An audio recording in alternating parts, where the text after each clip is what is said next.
আমার কাছে give and take বা দেওয়া নেওয়ার বিষয়টা এরকম, ধরেন আমি কাউকে অনেক কিছু দিয়েছি, মনটা অনেক শান্তি লাগে। কারোর জন্য কিছু করেছি, মনটা অনেক শান্তি লাগে।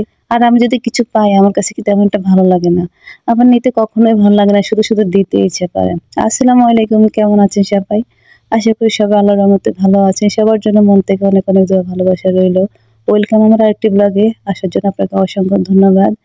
এই তো আজকে আমি ঠিক ঘরে থাকা জিনিস দিয়ে বিরিয়ানি রান্না করব। চিকেন দম বিরিয়ানি, বাট ঘরে যা আছে তা দিয়ে রান্না করব। এর বাইরে কিছু দেব না। তো আগে থেকে মুরগি রান্না আছে, আর এই তো দেখেন এখানে আমি পোলাওটাকে ভাজা করে তারপরে এই তো হাফ সিদ্ধ করে নিয়েছি আরকি। তারপর এখান থেকে আমি প্রায় অর্ধেকটা তুলে নিয়েছি। নিয়ে এখানে যে মুরগিটা রান্না করা আছে সেটা এটার মধ্যে দিয়ে দিব। মানে মোট কথা ঘরে যা আছে তা, অনেক সময় আমাদের ঘরে ঘি থাকে না বা কাজু বাদাম কিশমিশ এগুলি থাকে না। তো ওগুলি যখন থাকে না, আমি ভাবি যে বিরিয়ানিটা রান্না করা হবে না। আসলে বিরিয়ানি রান্না করতে এত কিছু লাগে না, কিন্তু টেস্ট একই রকমের হবে। খেতে কিন্তু একই রকমের হবে। এতটাই ভালো লাগবে। তো এই তো এখানে আমি মাংস দিয়েছি, কিন্তু এখানে আরো কিছু বেরেস্তা বা একটু কাজু বাদাম বা কিশমিশ এগুলো দিলে বা একটু ঘি দিলে এটা কিন্তু টেস্ট আরেকটু বেশি আসতো। কিন্তু আমি যেভাবে রান্না করছি, এই যে শুধুমাত্র মাংস, তার উপরে আবার চালটা দিয়ে দিলাম, আবার মাংসটা দিয়ে দিলাম। এভাবে রান্না করলেও কিন্তু খেতে অনেক মজার হয়। অত খারাপ লাগে না। জাস্ট আপনি হোটেলের টেস্টেই পাবেন। এই তো আমি মাংস দিয়ে লেয়ার বানিয়ে উপরে চালগুলো দিয়ে দিচ্ছি। আর খুব সহজে এটা বানিয়ে নেব। তো যে কথা বলছিলাম, আসলে অনেকে আছে না নিতে শুধু ভালোবাসেন। আমার কিন্তু দিতে খুব ভালো লাগে। আমার নিতে অত বেশি ভালো লাগে না। আমার কারিগরে অনেক কিছু দিতে অনেক ভালো লাগে। সেটা যাই হোক, অল্প হলে অল্প, বেশি হলে বেশি।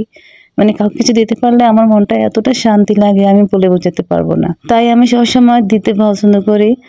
হোক সেটা আমার সাধ্যের বাইরে নাই, এর ভিতরে নাই। তারপর দেওয়ার চেষ্টা করি, এটা আরকি। তো এই তো দেখেন না, আমি পোলাওটা কিন্তু একদমই লেয়ার করে মাংস দিয়ে, তারপর এটার মধ্যে এই যে বেরেস্তা দিয়ে দিয়েছি। মানে আমার বাসায় আজকে ঘিও আছে, কাজু বাদাম আছে। বাট আমি ঠিক করছি আজকে বাসায় যা থাকে, মানে সবার বাসায় তো সবকিছু থাকে না। তো সবাই সেজন্য যে সবকিছু দিতে পারবে এমনও কোনো কথা নাই।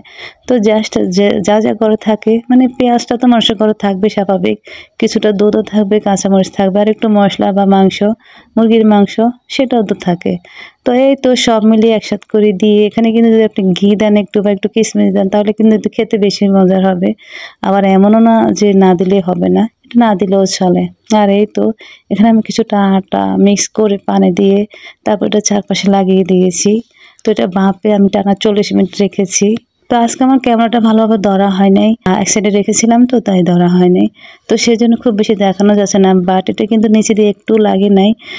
40 মিনিট না আধা ঘন্টা দিলেও হইতো। তো 40 মিনিট দিয়েছি, একদমই ভালোভাবে সিদ্ধ হইয়া এত টেস্ট হইছে। যদি খেয়ে দেখতেন তাহলে বুঝতে পারতেন। একদম হোটেলের স্বাদে হইছে। এটা অনেক মজার হইছে। আমি বাসায় প্রায় সময় এভাবে বানাই।